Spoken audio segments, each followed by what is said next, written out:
Everyone who we're expecting is here, so we'll go ahead and call the meeting to order. We'll start with the Pledge of Allegiance. I pledge allegiance to the flag of the United States of America and to the republic for which it stands, one nation, under God, indivisible, with liberty and justice for all.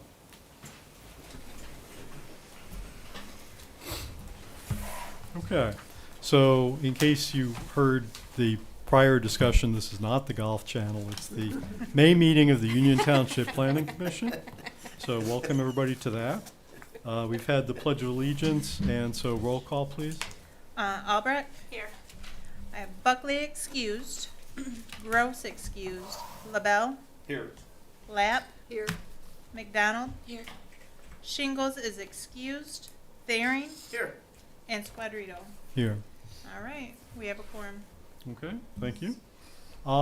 So next item is approval of tonight's agenda. So you have the May agenda in front of you. There's one new business item, and then the recurring master plan update. Is there anything else that anyone's aware of that needs to be on tonight's agenda? Make a motion to approve the agenda as presented. So moved. So a motion is by Thering to approve the agenda as presented, second by LaBelle. Any further discussion? All in favor of approving the agenda, please say aye. Aye. Any opposed? Motion carries, so we have our agenda. Next item is approval of the minutes. We met on April 18th. That was our regular meeting last month. Are there any corrections to the April 18th minutes?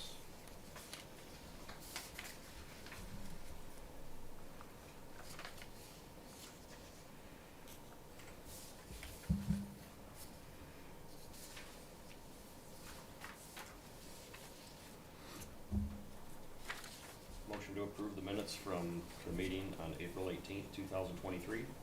Support. So a motion to approve the minutes of April 18th from LaBelle, second by Thering. Further discussion? Hearing none, all those in favor of the motion, please say aye. Aye. Any opposed? Okay, so the minutes are approved.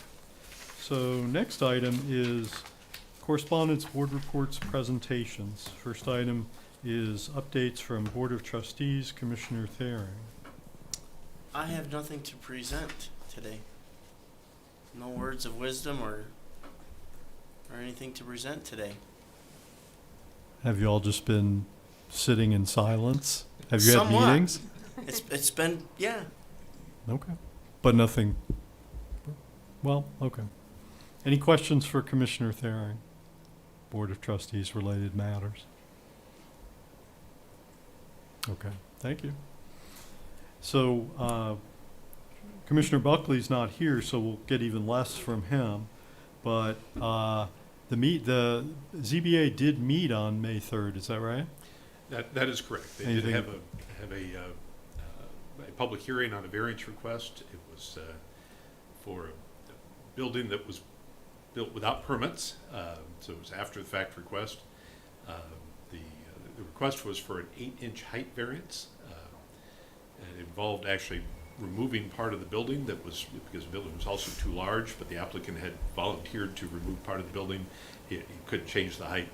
The Board of Appeals, after reviewing it, after hearing, they did in fact approve that variance, contingent upon him removing the portion of the building, about 300 square feet, that was too large. We're waiting right now for the applicant to provide us with the plans associated with that change, and then that will move forward. So the issue was the height?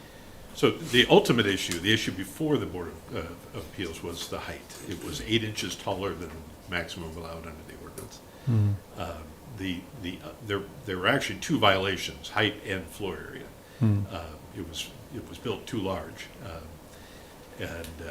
but the applicant, as part of his application, proposed to correct that problem, and so that was made part of the action as well that the Board of Appeals. When they approved the variance, they noted that he was correcting the floor area issue. And you said the building was built without permits. Yes, he applied for a permit. This building dates back initially, well, I think for us it dates back to 2021, the current process. He applied for a permit. It was denied.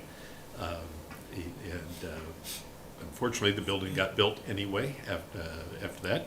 He applied to try to correct that in 2022, couldn't get it.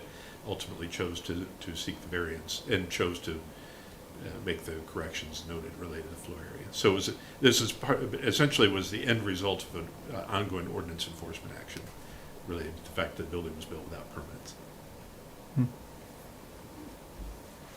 That's not legal, correct? That is correct. Okay. Is that a civil infraction or? It is. It certainly ultimately, if he hadn't taken care of it, would have ultimately gone to court, and probably the township would have been seeking an order to have the building taken down. Okay.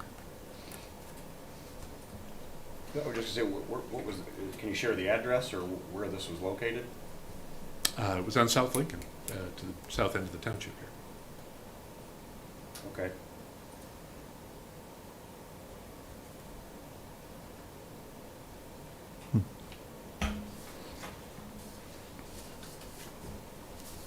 So if that had gone through normal channels, would it have come to us, or was it a residential thing? Oh, it's a residential. Okay. It's a pole barn. Okay, all right. Any other questions for Rodney in place of Ryan on ZBA? Okay, if not, then we'll move on. So you've got a third item listed here, which is a report, the Global Ends 2022 Outcomes Report. Anything you'd like to say about that? Well, yeah, this is part of the report that the Township Administration provides to the Board of Trustees each year. The global ends are as we talked about before, these are the policies established by the Board of Trustees. Essentially, their desired outcomes. This is what they would like to see happen in the township. So each of the bold printed items in this report reflects one of their ends policies. And then the bullet points underneath each one reflect elements that the Community Economic Development Department, our EDA Board, Planning Commission, anything associated with community and economic development, how we implemented those ends, things that were done in the direction of implementing those ends policies. So it's simply for your information. I'm happy to answer any questions you may have, but just to give you a look at the report. The board has actually not seen yet. They'll be seeing it next month. The full report. This is just a piece of it. Any questions for Rodney on that report? Had some interesting data in it that we haven't really seen in that form before, so it's kind of interesting. Okay. Anyone else have anything, any other commissioners have anything that you're aware of that would fall under correspondence or presentations or reports? Okay, if not, we'll move on. Next item is public comments. We have 2 public comments at every meeting. The first one is on items that are not on tonight's agenda. So at this public comment, anyone who's interested in addressing the commission on an item that is not on tonight's agenda is invited at this time to come to the podium. We ask you to give us your name and address for the minutes and limit your comments to 3 minutes. Public comment is open at 7:10. No, we're not here. And we don't have anyone online tonight. And seeing none, we'll assume that folks are here for other purposes, so we'll go ahead and close that back up, but we'll have an extended public comment later in the meeting. So now we're ready to move to new business items. We have one new business item. It is pre-SPR 23-01, preliminary site plan, Isabella County Road Commission, salt storage facility, 2100 East Transportation Drive. So I'll turn it over to Rodney for an introduction. We'll hear from the applicant and we will deliberate. Well, thank you. Everybody should have a copy of our report dated May the 10th. As was noted, this is part of the road commission's project to update their facilities. Everybody hopefully has had a chance to go and take a look at the property. This is at the end of Transportation Drive. The road commission owns basically the 2 vacant lots at the end of the drive on the north side. The vacant lot nearest to the condos to the west is vacant. It intends to remain vacant. They have used that to do some berming as part of their headquarters project, and they're going to be proposing to use that vacant lot for some of their screening improvements that you'll see more of on the final site plan. But the primary work is on the lot on the north side, right at the end of Transportation Drive. As noted in our report, the road commission took an action, I believe last year, I think, was the road abandonment? Oh, boy, I can't tell you the exact date. I'd say it's within the last 6 months, with you, 6 months to a year. Yeah. Last year. They abandoned, basically the cul-de-sac at the end of Transportation Drive. The road commission did take action to abandon that. It allows them to connect this property they're working on now in with the rest of their yard area. So that gives you some idea of the scope we're working in.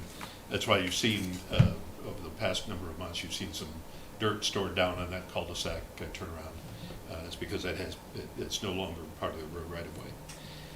So we did review the site plan. We found it generally in very good order for a preliminary site plan. There were a few details. We noted some very minor details related to parking that can easily be addressed with notes on the final site plan.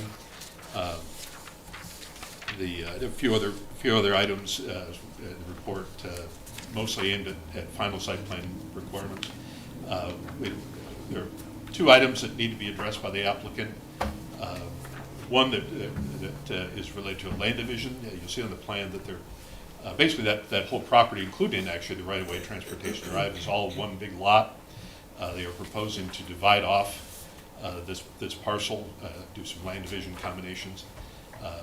We just recommended it as part of our recommended action on this, that include a condition that those changes be made before they move forward with the actual project itself.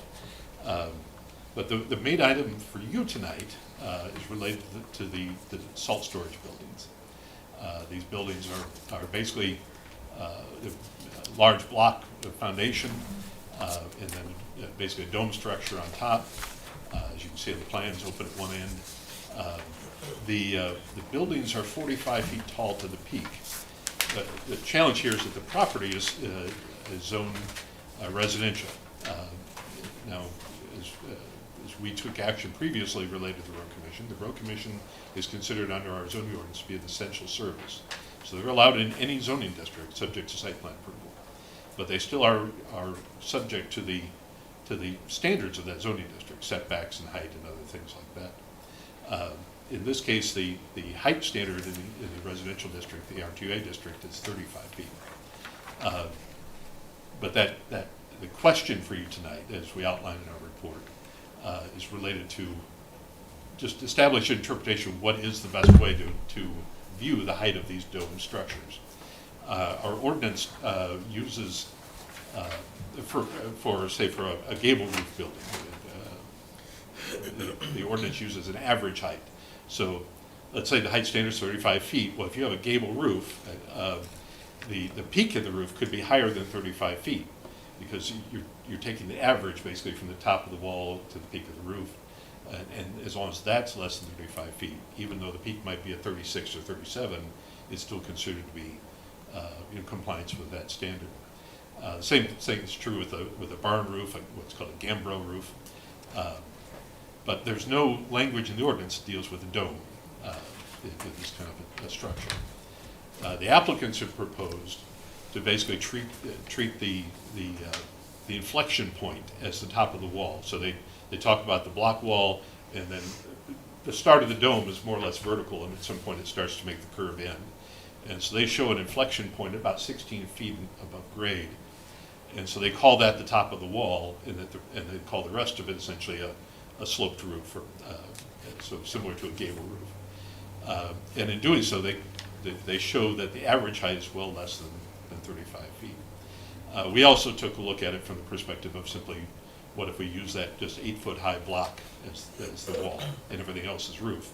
And again, it's under 35 feet average height in that format. However, as we know in our report, these are still significant structures, and from side view, certainly, they're pretty imposing. That 45 foot is going to be a significant visual impact on the surroundings. So it is a challenging one to take a look at. We gave you some options. Certainly, if you could find that this is similar to a gable or gambrel roof, and that the average height rule would apply. And as I said, either measurement, whether we use 8 foot for the top of the wall or 16 foot for the top of the wall, the average height is less than 35 feet, we would comply. You could also find that based on the impact, visual impact, that this is more similar to essentially a flat roof building, which is measured to the top of the roof, and that would be to 45 feet. And in that case, then the road commission would need to either seek a variance, or they would need to rezone the property to a district that allowed it. We noted that the B5 district, which is the district that the main office is in, would allow for that height as proposed. From the perspective of review, as I said, this is a challenging one, because in part we look at what is the impact on the surrounding. That's the reason we have height standards. It's because of the potential impacts on neighboring properties related to height. Now, in this case, primary impact is visual. There's not an issue with creating shadow on property, like it's not going to shadow somebody else's garden, for example, which is typically what we're looking at with residences. They have plenty of property around them to deal with light impacts. There's no impact on airflow or anything like that, so it's really a visual impact. The visual impact is also less than significantly by distance in this case. The property to the north is vacant. It is the property immediately to the north is planned residential, but it's vacant right now. The property obviously to the east is the school, and to the west, the road commission's own property is there. So there is distance around it to deal with that visual impact. So it's something that we would simply recommend that you address as part of your action. If you do take an action to approve the plan tonight, we would recommend that it include a finding related to this height issue, just so that gets in the record. And as I said, if you do find that it's most appropriate to look at this as similar to a flat roof building, then you can simply make that finding, and that would be part of your denial of the site plan, and then the applicants would have the options that we outlined to pursue either a variance or a rezoning. But with that in mind, as I said, overall the plan is very solid for a preliminary site plan, and assuming that we can address this height question, we're comfortable with recommending it for approval. Okay. Questions for Rodney right at the moment? He'll be available through our deliberation, so thank you. So now we'll hear from the applicant, and anything at all that you'd like to tell us. Hi, my name is Pete Lorenz, 3229 West Beale City Road, Wademan, Michigan, Lorenz Surveying and Engineering. Just a few things I want to touch on. I took a few of the main points out of your review, just a few things I want to give a little bit of clarification on. I guess, and since this is a preliminary, maybe throw a few things out there to discuss to maybe get some direction on. Even though this is a preliminary submittal, we are moving forward as far as outside approvals. We submitted on May 25th for all of our outside approvals, so we hope to have those in order here shortly. But with that, I'd like to jump into, I guess, a few of the items that are in the report there. I guess starting off was item number 3, where We're asking for a floor plan with interior use areas. I just wanted to clarify that this is just going to be a cold storage building. And just- No inside partitions, no employees stationed in there. So I didn't know if it was still, if I can just put a note on the plans, or do I need to address that and give a floor plan that shows a box? Just or- do a box and label it cold storage. Okay, so we're not anticipating any employee parking or anything like that in this area, since it is just a storage building for equipment. Item number 5 talked about showing a future dumpster. The big buildings that are on this site are commodity buildings. These are gonna be bulk storage for salt, sand, whatever commodities they have. The other building is mainly just to house equipment. So we don't see where we're ever gonna generate any refuse on this to the point where we would need a dumpster and that type of thing. And if that does arise, they do have one on the adjacent property. So I just wanted to clarify that. Building height, as Rodney discussed. When we first started reviewing this project we've met with a supplier of a building on this. And so I've checked into this issue quite a bit. In talking with them, they said, well, we've done these buildings in quite a few different locations, and if it's an average height, we've always used that point that's 16 foot high up to the top of the dome. Now, I know zoning is specific to each community, so I know maybe that doesn't, but I just wanted to throw that out there that we have looked into this and I talked to them about it. From the review I've done on it, trying to compare this to a flat building that is the most dissimilar building you have in your whole ordinance compared to what we're building. If you look at, there's peaked roof, there's gambrel roofs. To look at this as a flat roof building, like I say, I don't think it's similar at all to what we're proposing to build here.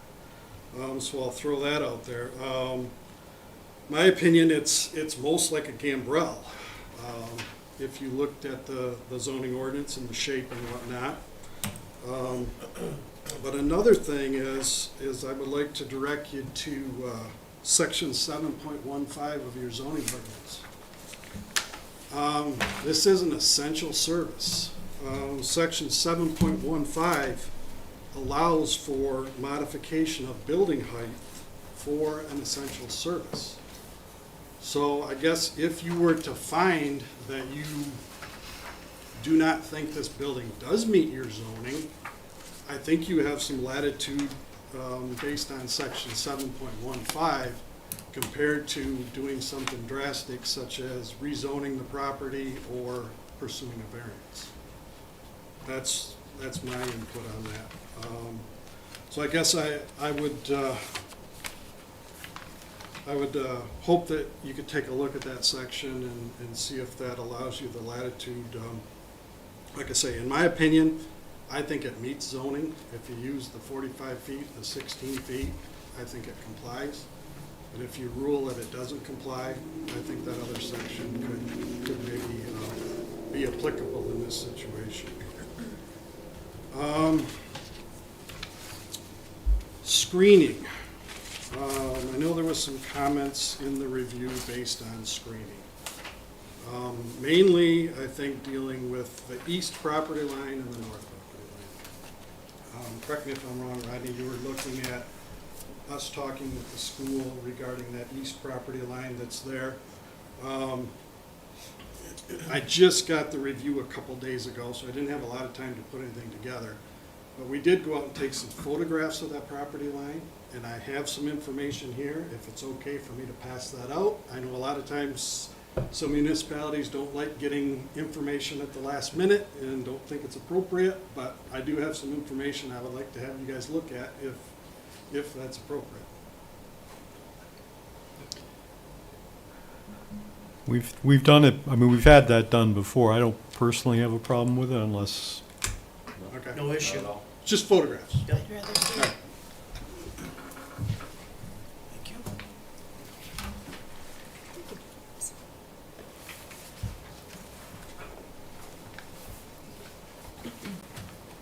Thanks, sir. Thank you. So, the first page is just a printout from the county GIS, kind of gives you an overall aerial view. What you're looking at there is the two cul-de-sacs coming together, one from Transportation Drive and the other one from the school's driveway with their maintenance building. It's got the 450 in the middle of it, indicating its address. If you go through the next 1, 2, 3, 4, 5 pictures, all of those pictures are orientated facing west. And they show that property line in pretty good detail, in my opinion. What you don't see in these pictures is buried in that mass of vegetation that you have along that line is a 6-foot-high chain link fence, I think initially installed by the school. I'm not 100% sure of that. It's been there for years, I can tell you. But there already is a very, very good, solid vegetated barrier there, which our project, I'm sorry.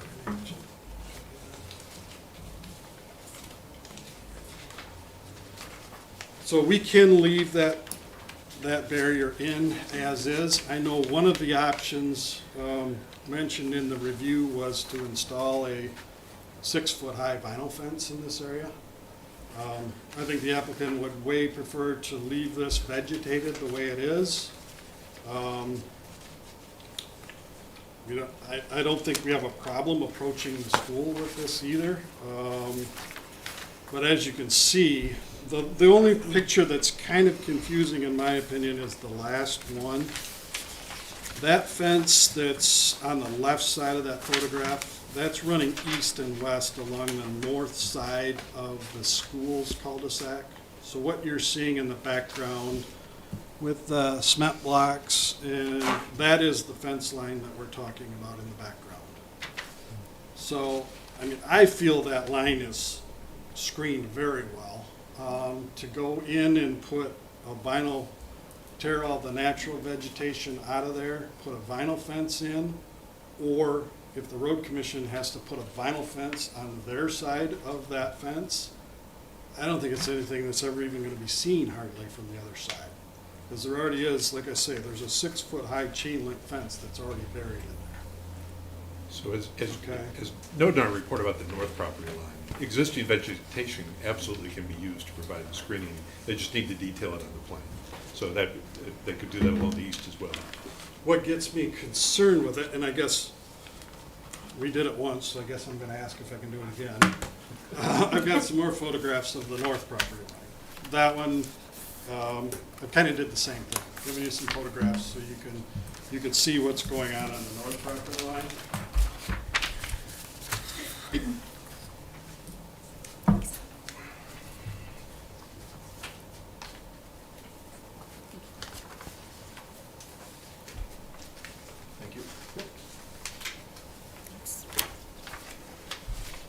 So, the first page again is just a printout from the county's GIS. And after that, I followed up with some photographs that I have from the agricultural field to the north of the property line. So what you would see on the first photograph, these storage buildings are gonna be in the background. Same thing with the second picture, that's looking kind of in a southeasterly direction. And then the last one is basically to the north and west of the property, looking more to the east, back into the adjacent agricultural field that's adjacent to the north property line. And when I was reading through the review comments, to go out and do an inventory in this area and try to show that there's vegetation in there that's going to take the place of what you guys call for in your landscaping ordinance, there's no vegetation in there that's going to meet those requirements. I mean, I'll be totally upfront with you. Most of it that's in there is brush, vines, that type of thing. I don't think there's anything substantial I can bring in there and take to you and say, okay, we can count this here. There's nothing there. There is some vegetation in there, like I say, it's mostly brush and vines. With the north property line, my standpoint on it is more of, I guess, comes from a point of what are we trying to protect here? You know, I know you call for screening. I totally get it, up against residential property, that type of thing, providing barriers and that type of thing. In this particular instance, we've got an agricultural field here that, as you can see from the aerial photograph above, it's low. There's a water problem back there. And to even compound it, there's utilities running down each side of this area, which I think are gonna make this very difficult in the future to be developed as something residential. So I come back to the point of, you know, is what are we protecting here? I know, and I guess my question becomes, if we're kind of getting directed that we can talk to the property owner to the east of the property here, being the school, how does that differ from property on the north side?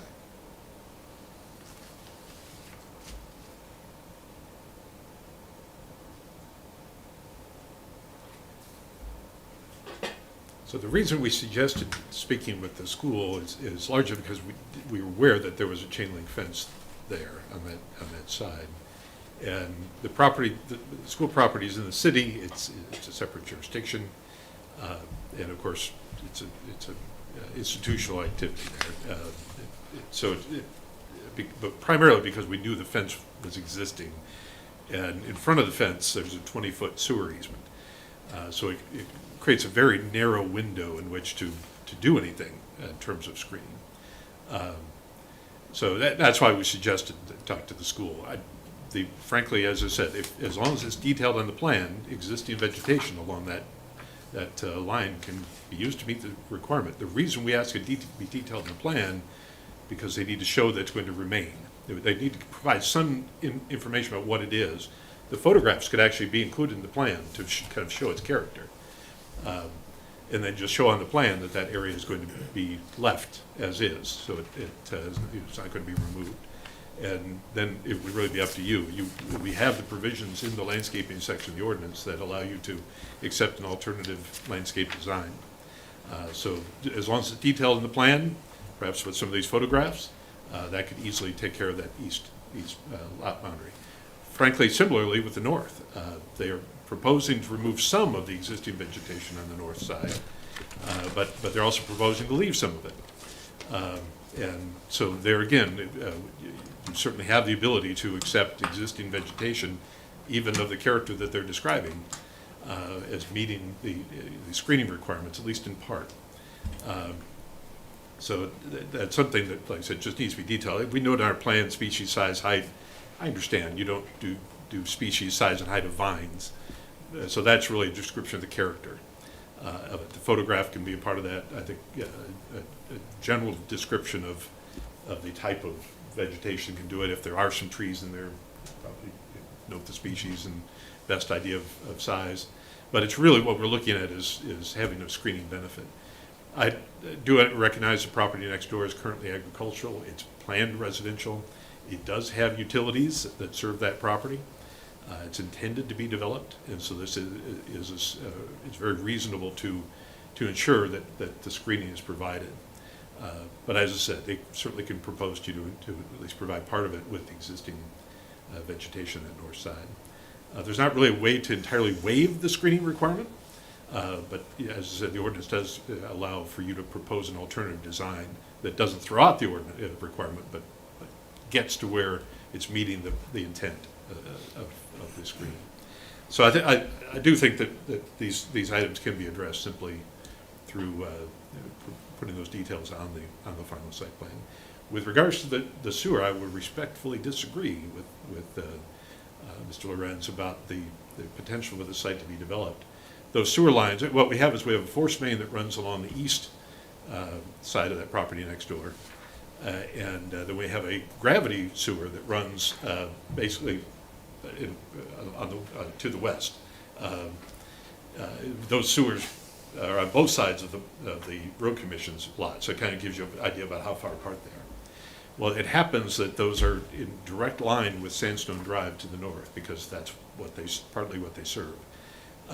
And so that same dimension, or that same separation between those two sewers is on Sandstone Drive. It's actually set up to create lots that look a lot like the Sandstone Drive lots.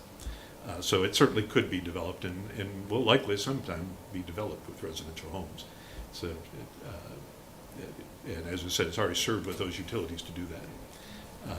So with that in mind, as I said, certainly we have the ability under the landscaping section to approve an alternative design that uses some of this existing vegetation.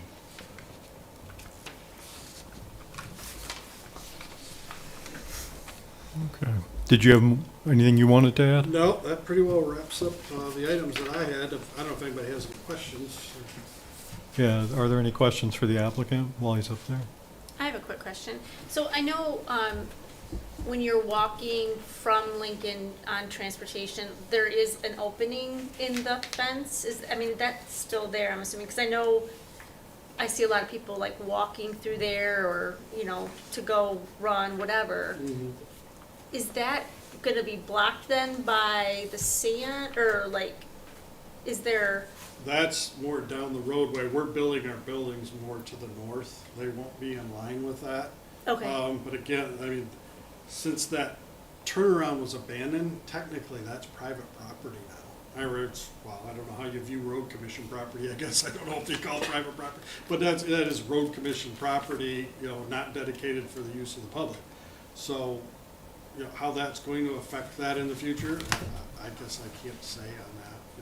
It's not like it's a dedicated right-of-way for pedestrian traffic or any kind of use for the public there. It's more part of their facilities now than it is, public right-of-way. Yeah, there were efforts in the past to try to get that connection through. I know that the city and the school district, I think, approached the road commission even more recently about trying to connect that through.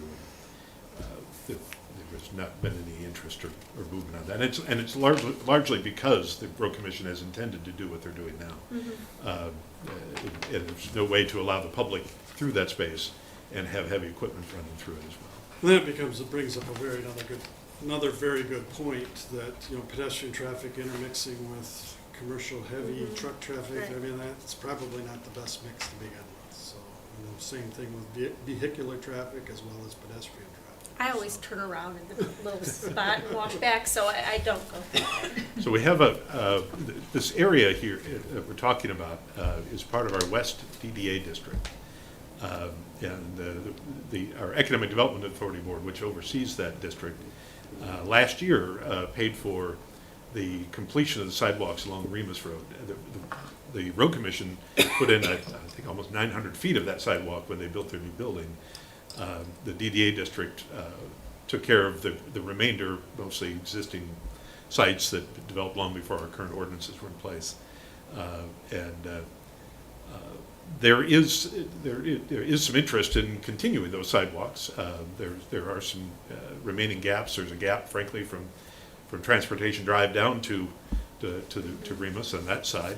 There's also a gap on Bradley on the other side, going back up to the middle school. It's in the township, and so there could be an opportunity in the future to connect them around, essentially, complete the connection around. It's not as direct as going through the cul-de-sacs through that hole in the fence, but much of that sidewalk is there now, and as I said, we have a means through the West DDA district to potentially add some additional sidewalks over there. You didn't raise any issues about the screening to the west on that property. It seems like the people who are already living in those condos would have the most immediate interest in not having these gigantic buildings. And there is some screening there. I'm wondering if you have plans to put in more screening, because the closer it is to the condos, the less intrusive the buildings would be for them for just their sight line. Yes, if you actually go to sheet C3, I tried to make this as clear as possible, but I might not have done a very good job of it. In the upper right-hand corner, those are photographs of standing at different locations looking to the west. For instance, photograph number 1, if you go down to, if you see where the new T cul-de-sac, T turnaround we're going to put in there, just to the northeast of that, there's a symbol there that has a number 1 in the middle of it with an arrow that's pointing to the west. That is the actual location that photograph was taken from. Similarly to photograph number 2 and 3, so there's 3 photographs standing from the property line, close to the property line of this parcel, facing to the west, to show that some of that existing screening and vegetation that's already in place along that property line. So then if you go back to the left-hand side of the sheet, you'll see the darker symbols along that property line of the parcel to the west that's owned by the Road Commission. Those darker symbols are locations where we are proposing to install 6-foot-high spruce trees going down that line to supplement the screening that's already in place there. So we did recognize that, and we are proposing to do some screening in there. We do have them in a staggered pattern, which I think will work the best for screening over long term. The existing, so in between those dark circles, that other kind of symbol, I don't really know how to explain, that's what's already there that we're seeing in the photograph. Yeah, the really darker black ones are the Those are- ones that are proposed to be Gotcha. new. I Just think filling in the gaps. Yeah. we're filling in the gaps. If you Okay. look to the left of that, the lighter symbols up through there, those are the trees that are already there. And then to give you a feel for what those trees are, that's why I wanted to add those photographs in there, so you could get a feel for what's existing there now. Some of them are very mature. Some of them have been in there for a long time. For instance, if you look at photograph number 1, the ones to the right on that, and I know this is a reduced copy here on this site plan, so it might be harder for you to read, but I do have a larger set if need be, but some of those are very mature and already forming a very good visual screen. Some of them are not quite as mature, meaning the ones closer to the road. And I tried to indicate that on the drawing themselves by the size of the symbols where you've got the smaller symbols close to transportation. Those trees are a lot newer and they're just not quite as mature yet, but they will form a barrier, over time.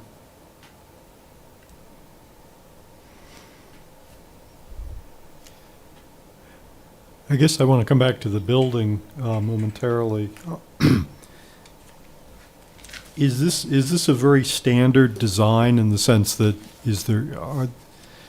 are there any other dimensions? Like could the footprint be larger and the roof not as high, or is it just the way it is? No, we've been talking with a building manufacturer on this, and that's where these dimensions come from. And what you're dealing with on these structures, let me get to that sheet. I might be able to explain it a little bit better. So if you look at sheet C12, what these buildings are is they're just they're a metal frame truss. So these are just a truss that are going to be installed here. I may misspeak on this, I'm not sure, but I think they're spaced at approximately 8 feet or so. So they span these out. They're fairly light members. They're not super strong steel trusses. I mean, they're fairly light because all that goes over top of them then is just a fabric that goes over top of that. So the only thing that these trusses need to be able to hold up are wind load, snow load, and the light fabric that's on top of them. So the reason that these buildings end up becoming as tall as they are is because the flatter you make those, the weaker they get. They get their strength by being in an arch. And that's why they need to have the height, as well as they need the height to put their commodities inside of them. I mean, the salt and whatever, they're going to be in there with loaders, they're going to be pushing this up fairly high. That's a product of it also. but it's as much a product of the structural building itself as it is, you know, the height that they need inside of it. Mm-hmm. And it helps keep the snow off them. I mean, if they get them too flat, these aren't designed to handle an extreme snow load. They need to keep the snow off of them or they'll fail. Mm-hmm. What is the fabric? Boy, Chase, can you help me at all on that? I don't know how that's manufactured. Okay. What color is it gonna be? I think we're looking at white on these, yes. Okay. What wind would that structure withstand? Boy, you're getting out of my area of expertise a little bit. We're getting into a structural. The only thing I can tell you is they assure us that they can design those to meet the building code, the Michigan building code. So Okay. whatever that requirement is, Yeah. I can't tell I you. just, but- I've seen the cone-shaped ones, which I think are kind of cool, but I've never actually seen this. And, you know, given that it is fairly close to a school, the last thing you'd want is when you get the, 70 or 80 mile an hour horizontal winds that all of a sudden you've got metal pieces flying towards a school, but, The canvas itself has a 15 to 20-year warranty on it hmm, for ripping, tearing, anything like that. So that's the estimated longevity of I Yeah. think these are becoming way more common too. it. Aren't they? Every Road commissions and so- municipality is using them for salt and sand storage. I think Is you're gonna it start seeing them a similar lot to more. like a sugar beet storage facility, The closest one that I can think of that you could see that would be similar in a smaller scale would be out at the Niter Farm on Wing Road. oh, okay. On their north side of their farm, they have one right there, which is similar only on a smaller scale. Mm-hmm.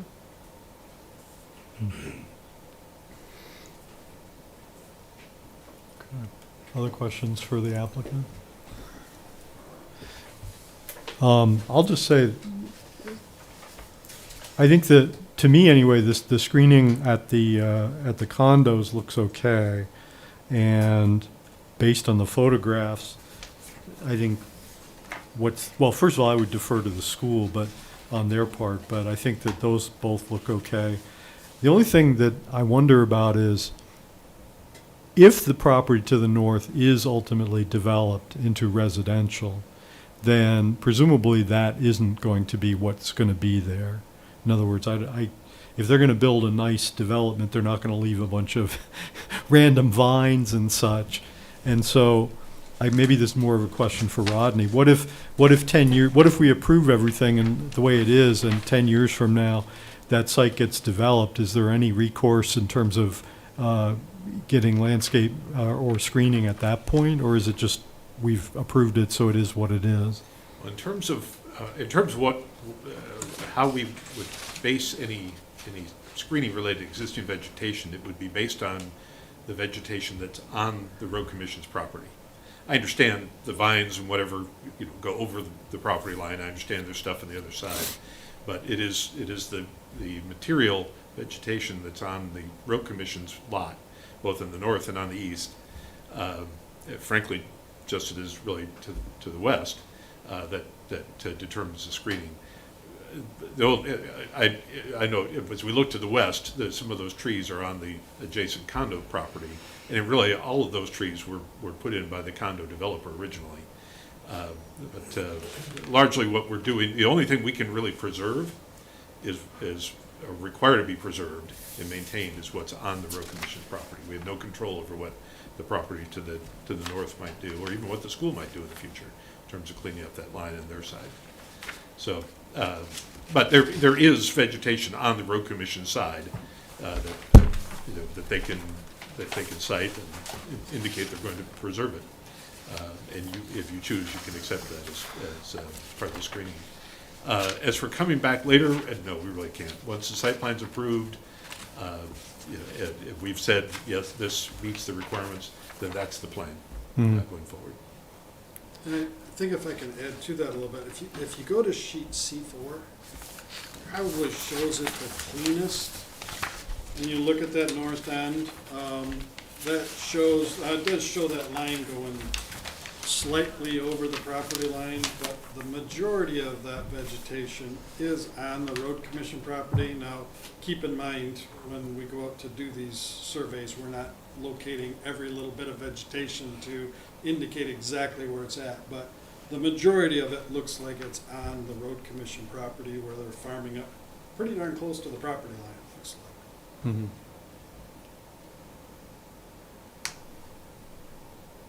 Yeah. I guess I'm just thinking in terms of, it's, like I said, I think it's fine if it's farmland. But if suddenly it was gonna be houses, then I'm guessing that the view of two big things like that would be less desirable. But it sounds like there might not be, I mean, I guess there's nothing to prevent a developer from going to the road commission and saying, gee, is there anything we can do about this? Let's work together, and there's nothing to prevent them from agreeing to do that. They're just not obligated to, correct? That is correct, and of course, the residential developer can also put in additional screening on their side if they choose to. All right. On the school side, it looks like from the photos, there's some some very mature trees. Is the intention to leave all those? I don't know, it's hard to tell which side of the line they may be on from the photos. It looks like they're mostly on the line or on the road. Yeah, boy, I'd have to study that a little closer.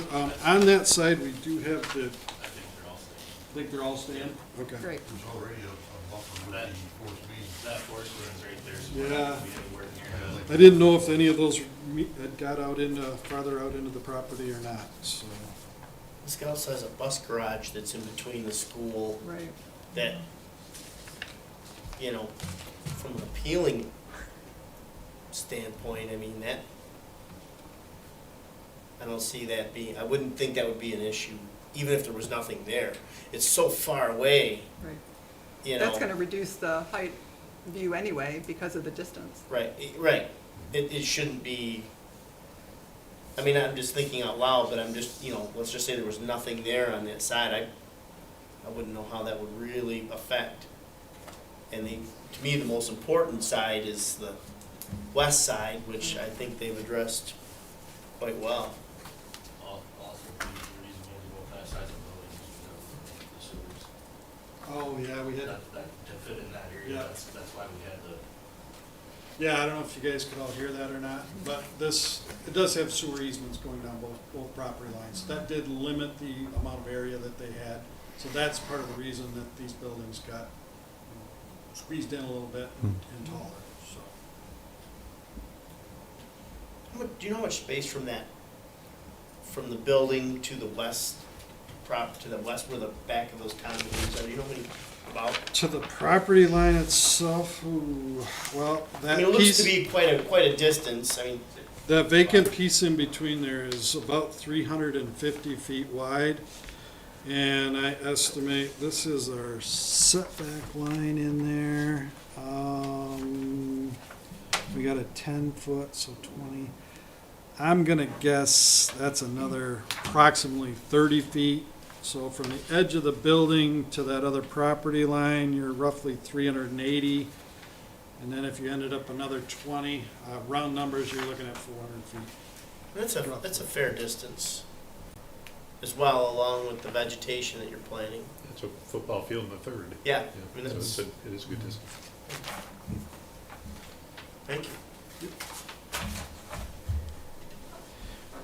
If the road commission only owned the piece of property that the buildings are gonna be built on, it'd be more than 300 feet away, and those people wouldn't have even been notified, is that? Well, actually, yeah, the residents aren't notified of site plan. That's actions, So, frankly, we would be having another conversation if the road commission only owned this piece, because the property next door is planned residential, it's own residential. Oh, yeah, okay. And so we'd actually be having a much tougher conversation about screening. Yeah, yeah, Because yeah. they'd have to screen from that vacant lot. Yeah, no, it's, okay, all right. Other questions? Okay, well, nobody's going anywhere, so we'll let you sit down and we'll move into our deliberations here. So you've heard the township staff, you have their report, you also heard the applicant, we've had a chance to ask some questions. And so this is on the floor for discussion. just had some clarification questions for Rodney. In regards to number 5, regarding the trash dumpster, do we, and I don't know the ordinance like you do, so I'm just asking, is there anything in there regarding that for cold storage? Because it doesn't seem like it would really be needed. Does it? No, see, on the site plan, it didn't say what that building was going to be used for. And so that's why we Gotcha. made the notes about parking and asking them to clarify it. Okay. So the trash storage item, as you note there, it's simply a suggestion, and we noted that the site plan conforms, because it's not required. But that if there were going to be people there, essentially, if there was going to be a need, that we recommend that they look at it, at least showing on the site plan where a future dumpster could be, so that if, when the need came up, it's already on the plan, they can simply build it. But clearly, based on the information from Mr. Lorenz, it's not necessary, so he'll just update on the final site plan to make that clear that that's not anything other than cold storage. There's not going to be any employees essentially stationed on the site, so there's no need to have a dumpster. Okay, so that wouldn't be required baseline now that we know what the use is and what. No, it wasn't in our report, it's simply suggested. It's Yeah, not a okay. requirement. All right, and then in regards to, let me see if I got another question here for you. I think that was it on that, other than, I just was just gonna comment that I'm in agreement with the applicant's representative, Mr. Lorenz, that of all the options available, flat roof, gable, gambrel, I mean, to me, there isn't any question that the gambrel roof is the most fitting to this. So I guess, sorry, Rodney, you don't have to get up if you don't want to, but is there in any ordinance someplace that you're familiar with that actually addresses domes? Because I've not come across one before either, so that's why I'm asking. It's certainly not the most common roof style, and so, no, I'm not aware of an ordinance that addresses domes directly. There may be one where there was a community that has some domed roofs. Buckminster Fuller did a really interesting roof design that there were a few of those built, and so who knows, there might be a community that actually dealt with that. I have no objection at all to whatever decision the planning commission makes. I don't disagree with the thought that a gambrel roof and this dome roof seem to be very similar in character. The main issue, as I said, is really this is a very tall structure in a district that has a lower height standard. And so we just want to make sure that whatever you do, that it ends up in the motion, so it's clear on the record how that decision was determined. In the draft motions we provided a statement related to that, whether you approve it or deny it. There's a statement that can give you background for that, and so support whatever direction you decide. And just to clarify that, I think you put in here that if you go the calculations for the gambrel roof, it's under the height maximum of 35 by doing those calculations. That is correct. Okay, so therefore it would conform if we deem it most likely like a gambrel roof. That is correct. Okay, I just want to make sure I understood all that. Thank you for that. Rodney, can you explain the land division issue? I don't quite understand what's being proposed there. So the current parcel there, first of all, the current parcel actually includes Transportation Drive. What would be the right of way is actually road commission land. Right, I know where it is. I'm just wondering. And what they're What are they This dividing is that? all this, and they're just going to divide this to make that. A Yeah, separate- so they're basically Yeah, so taking they're off the taking- into Transportation Drive taking that and as that a out. separate parcel. Okay. Just be there. But they still own this too, though, right? That's correct, yeah, separate But that'll be a separate parcel, Yeah. okay. Yeah, Okay. and it still is a separate parcel, they're just gonna, my understanding is that, again, that it's just, this is Transportation Drive and it comes here, this is all one parcel. So they're gonna split that. So yeah, they're just gonna cut it right across there, so that leaves this Transportation Drive and the parcel to the south together. Okay. The parcel to the north. Will be a separate I parcel. will tell you, the main reason why this came up is a discussion with the project engineer. We noted that we do have a sidewalk and pathway ordinance. And the parcel as it was originally includes Transportation Drive itself. if that was part of the site plan, the lot that came before you for site plan approval, if it was included in that, our ordinance would require the sidewalk to be installed on both sides of Transportation Drive along the entire length of it, because that's part of their project. It would also require the sidewalk to be constructed on the end, basically the two stubs on either end of Lincoln. I think it's very, very valuable to install sidewalks. It didn't seem to make sense based on the scope of the project to say thou shalt do it here. And they do have the option to do this land division, and then we're not looking at that issue anymore. And so we suggested the idea that at least they look at doing this land division to more appropriately, first of all, more appropriately set Transportation Drive, so it's simply its own plot, you might say, but also to eliminate that need for hundreds and hundreds of feet of sidewalk that really had no value. Okay.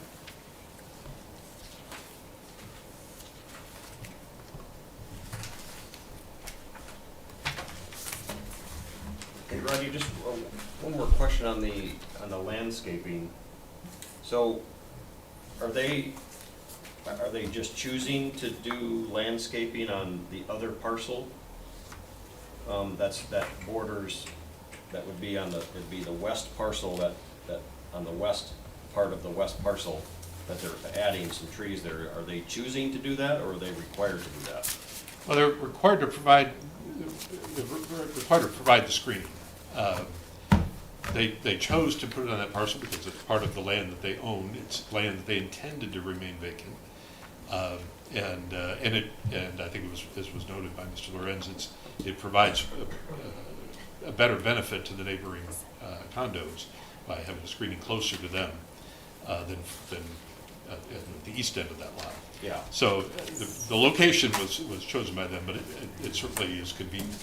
From our purposes, they certainly can propose to have it there. We simply treat both lots together as essentially our development site for purposes of this project. Okay. Thank you. Other questions from commissioners, comments?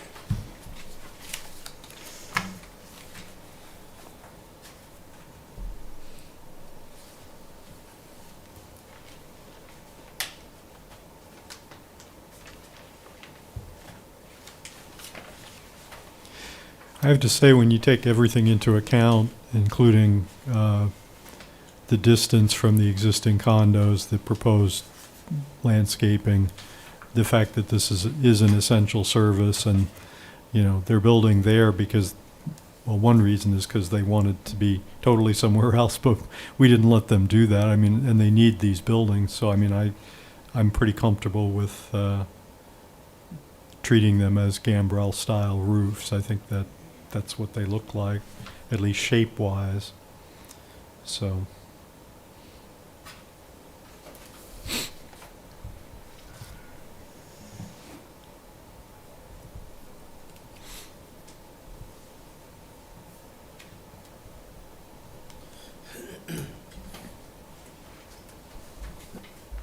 I would like to make a motion to approve the PRES PR 23-01 preliminary site plan dated March 21, 2023 for expansion of the essential service facilities of the Isabella County Road Commission to include development of 2 new 10,882 square foot road salt storage buildings and a new 2,400 square foot pole barn building for related storage at 2100 East Transportation Drive in the southwest quarter of Section 16 and in the R-2A low-density residential zoning district, finding that it can comply with applicable zoning ordinance requirements for preliminary site plan approval, including sections 14.2P, required site plan information, and 14.2.s standard for site plan approval, subject to the following findings and conditions. 1, the planning commission further determines that the proposed 45-foot tall salt storage buildings do conform to the R2A zoning district mean average height requirements using the Gambrel height measurement formula. And 2, approval of an application for the proposed land division in combination by the township assessor shall be required prior to the issuance of a building permit for the project. I'll second that. Okay, so the motion was made by Commissioner Thering with a second by Commissioner Lapp. I won't restate the entire motion, but it was the motion to approve the preliminary site plan with conditions, as stated. Further discussion? I guess I just want to go ahead and ask, since we've made this finding on this structure or these structures, is that binding to any future dome-style buildings that would come down the pike from somebody else? Well, I would say that if you made a completely different determination of the case, you would probably want to make sure you had a good reason for it. If it was a very similar type of building, similar situation, I think you're very likely to come to a similar determination. Mm-hmm. You know, in anything we do, we always simply want to have good reasons behind it for why you're taking the action. Obviously, those reasons came out of the discussion tonight. You know, you've reflected in that determination that it is like a gambrel roof. So, you know, does this mean that every single time you see a dome building in the future, you're going to have to say the same thing? No. The commission members change, interpretations can change over time, but if the conditions are similar, you're very likely to come to a very similar conclusion anyway. And those conditions would include things like the fact that it's the road commission and therefore an essential service, and not, you know, somebody wanting to put a barn in their backyard as an accessory building and having it be that big, Right. that type of thing. All right. Other comments or questions from commissioners? Okay, then can we have a roll call vote, please? Thering, Yes. McDonald, Yes. Albrecht, Yes. LaBelle, Yes. Lapp, Yes. Squadrito. Yes, Motion carries. thank you.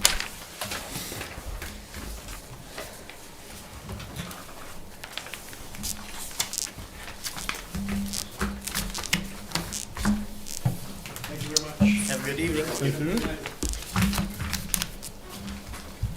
Okay, so we're ready to move on to other business. Other business is master plan update, next steps and priorities.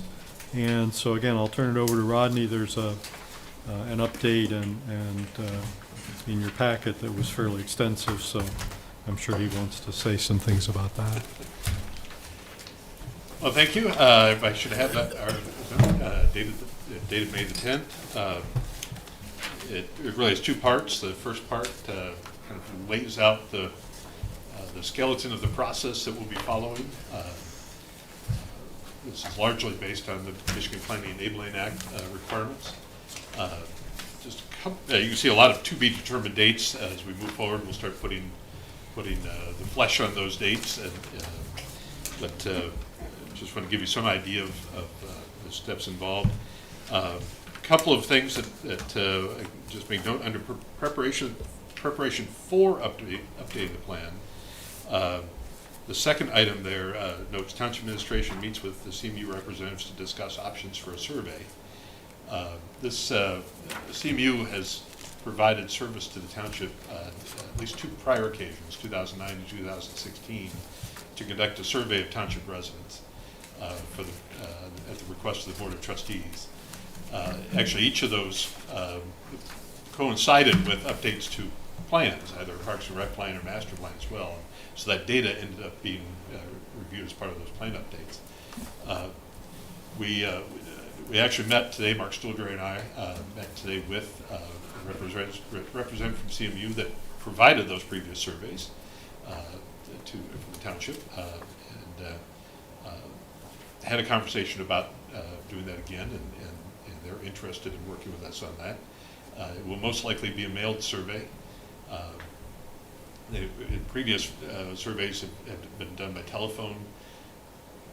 With the age of cell phones now, it's almost impossible to actually do a telephone survey and have it be scientifically rigorous. It's hard to get a good random sample because you can have residents that live in town for 10 years and yet have a California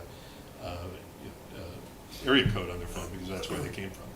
So it's now very hard to actually do a telephone survey as they've done. So they recommended a mail survey as the best way to get a good response.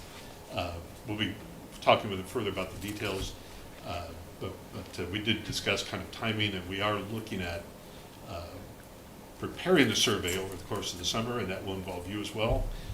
I have a copy of our 2016 survey, and so for our next meeting I'll be sharing. We went through the process for the Parks and Rec update. We have that survey. That will become part of this process. But there are some other questions that are in the 2016 survey that we may want to ask again, and there may be additional questions that you're interested in. So one of the things we'll be discussing in our next meeting are some potential questions you would like to get answers to as part of the master plan update. So we'll share that 2016 survey with you and talk further about that next time. But we're looking at basically September for the survey going live. You say September? September, yeah. Now this is, like I said, this is from the discussion today, so let's call it tentative. But that's the kind of timing. The benefit of September also is the students are back. It allows us, first of all, to connect with some of the students that live in the township, but also to be able to use the students at CMU to process the survey results, which is going to be very important. So that's the element of that. You'll note that's really the first public participation element in this preliminary layout. We're showing essentially 4 potential elements of public participation. The last one being the hearing on the draft plan, and in between that, some kind of a public workshop, a visioning session, something where we bring people in, focus groups. I mean, there's various ways to do that. We bring people in for specific or detailed discussion, and then in some kind of an open house type event, a little more, I might call it passive, but something where we have a display, or maybe a number of displays that people could interact with. So I'm happy to answer questions about the schedule. As you said, this is tentative, but it gives you kind of a flavor for what's going on. And we'll have an opportunity to kind of review the questions being asked, you're saying? That's the intent, yes. My intent is for your next meeting, we'll give you the 2016 survey, and those questions that are on it, and then we'll have a conversation about what are you looking for? What do you want to know? What do you think we need to know? And I'll certainly have some suggestions as well from staff perspective. Like I said, we'll do a memo like this, so we'll kind of lay all that out. And we absolutely can. We can use the questions on the 2016 survey. There's benefit to having the same question asked over a period of time, but we can also ask some different questions too. Maybe you mentioned this. So we're mailing out the questions. Do they have to respond by mailing them back, or can there like be a link online where they can go and do their results online? So again, forgive me, because we just had the meeting today. It's very tentative. We don't have any kind of agreement with CMU for this, but the idea, the recommendation was to use the mail, because the key is for CMU, for their purposes, but also for our purposes. We really want to know who we're talking to, who we're getting information from, and so by mailing to the residents and to the property owners, we know who is receiving this survey. It's analog and it's on paper, but we know who's responding essentially. The suggestion was to have a mailed survey that would go out, and then follow that up with a postcard reminder, and then follow that up with another mailed survey, if necessary, to just to remind, please, this is important, please return it. I did ask about the idea of doing it online. The challenge, as I said, online is there's no way to verify who's returning it. And there's also no way to verify that we're not getting multiple responses from the same party. We certainly hope that somebody wouldn't want to return 100 of those online surveys, but if they have something very important to say, they may decide to do that. So the paper version is far less likely to get 100 versions of that back.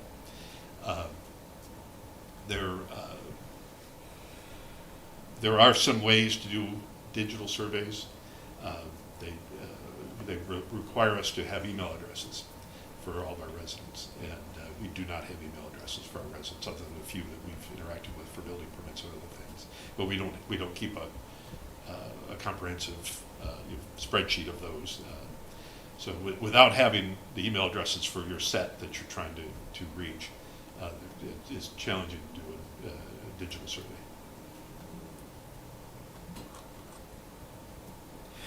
Did I understand you correctly to say that there's thought of possibly combining the Parks and Rec survey and this, or no? Well, even the 2016 survey had quite a few Parks and Rec questions on it. All right. So the idea would be it would be one survey that would include the Parks and Rec questions we've already put together, and would add to it then whatever other questions we want to include. But about more than a third of the 2016 survey was Parks and Rec related.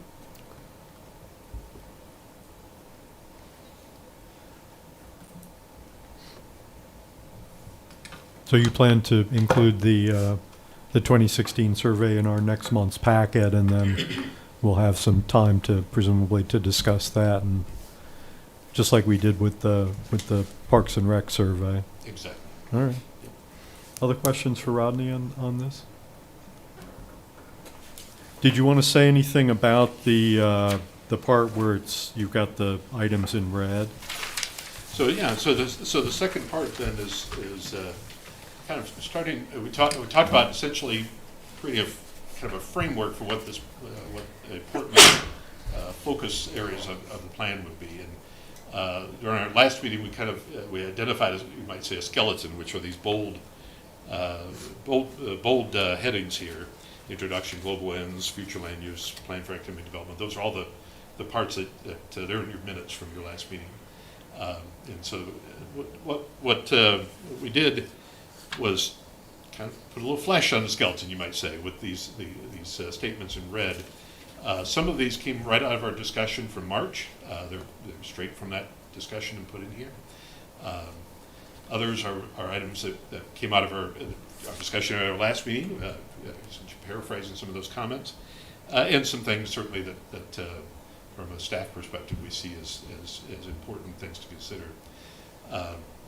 None of this is cast in stone in any way, but what we're looking to do here, whether we do the plan in-house, just work with you as staff to do that, or we eventually hire a consultant, what we're trying to do is essentially create the framework for what the plan then would how the plan would be developed, and so these are just some of the key, to us, to staff anyway, it seemed like some of the key pieces of the puzzle under each of these areas. And you can see they're not complete.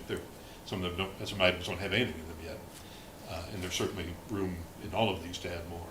So my suggestion for you is, first of all, look at what we included in red, and if you agree with it or not, none of them are cast in stone. But then also, there are other things that need to be added to this framework that you feel are very important to help guide the development of the plan overall.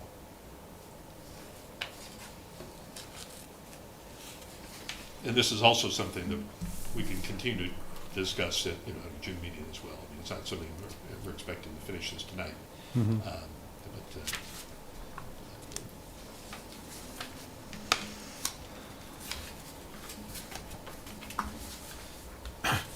I'll ask the question I always ask. How is the June agenda looking?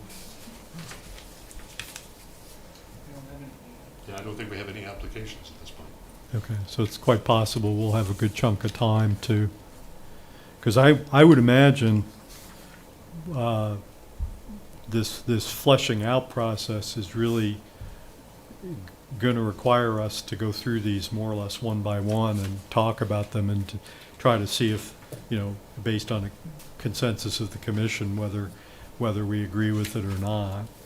And then also possibly add items if people have them. So I do think that this is something that's going to require our attention and some time.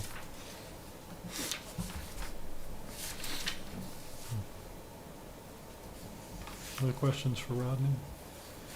So it sounds like, this would be the main thing right at the moment that we could be working on? Is that kind of accurate? That's what I would recommend we focus on. All right.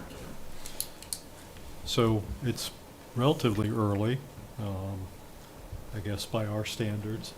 Do people want to spend some time? And I know we're missing some people, which is always not good, but I don't think we can afford to just wait until everyone happens to be here. But is there a desire or a thought to start kind of working our way through this and have some discussion tonight, or what's your pleasure?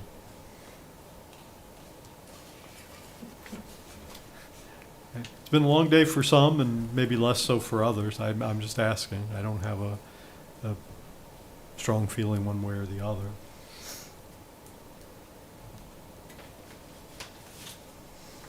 If we are looking like we may have some time, it would be nice to have everyone here.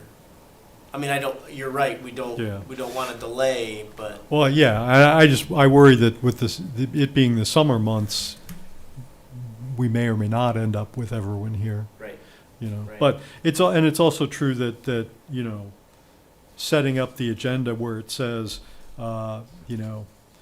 go through in detail the developing a framework for updating the master plan document and come prepared to discuss, each point is different from, I mean, we could probably structure the agenda in such a way that people focus on that. So that'd be another way to go.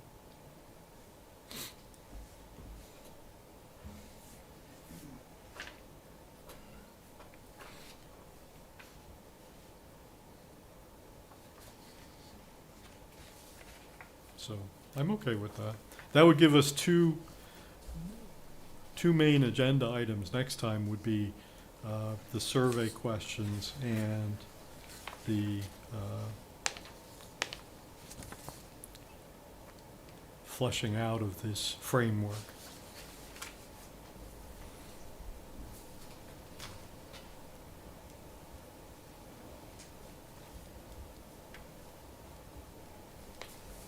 How does that sound?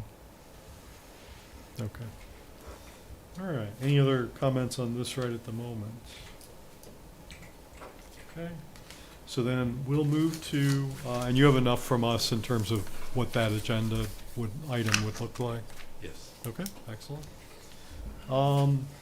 Okay, so then we'll move to extended public comment. So this is the portion of the meeting where individuals are invited to address the planning commission on any item, whether it was on tonight's agenda or not. Again, we ask you to come to the podium, give us your name and address for the minutes, and limit your comments to 5 minutes. Extended public comment is open at 8:24. I have nobody online. Okay, no one is online tonight, and truth be told, our audience has departed. It's just us, so we'll go ahead and close that back up. And next item is final board comment. Any comments from board members? No, sir. I just wanted to mention, I know toward the end of last year, we discussed briefly that, there were some challenges with the processes here at the township, with a number of people that weren't willing to go on record. I would say since then, that was probably back in October-ish, since then I was able to get 14 companies or individuals representing their companies or their work or their residents to go on record. We've had 2 separate meetings with the manager, one in January, I believe, January or February, and the other one was last month in April. So we're working, making some headway on getting some of these challenges in front of the manager, and in hopes that the people wanting to develop here will be able to do so. Just leave it at that. So there are others that hopefully there'll be some additional meetings with the manager, but at this point we've had 2. Okay. And so this is really, you're reporting to us where that stands. Yeah, just because back in October, when I made mention of it, Commissioner Buckley had made the comments, this may not be verbatim, that if nobody's willing to come forward, then we don't have a problem. So. I said that as well. I mean, Yeah, and I took it upon myself to take it back to these people that are having these challenges and just said, hey, guys, here's what was said. The manager himself at a trustee meeting 2 weeks later, after I presented to the trustees, sort of said, not the verbatim, but similar language, that he's not aware of anybody having any challenges. That would have been maybe November of last year. So at that point, I just went back to the group and asked them, hey, here's where we're at. If you guys want any changes, you're gonna have to kind of put your name on it. So we've got 14 that have met individually, well, 2 separate groups that have met with Mark directly. So, just to get those in front of him, so that way he is aware, because he said he was unaware. So he's now aware of at least 14 of those situations. Okay. So we're just letting everybody know, so one, it is on record that, that there are some challenges that people are facing, and we're hoping that with some due diligence with Mark, that the manager, that we can hopefully find a way to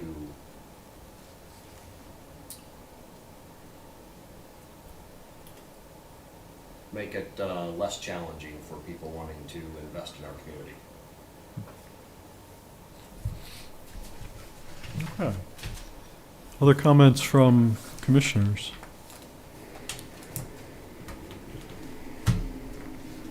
Okay, then thank everyone for their participation tonight, and we've completed our agenda, so we'll stand in adjournment, and we will meet again the third Tuesday in June.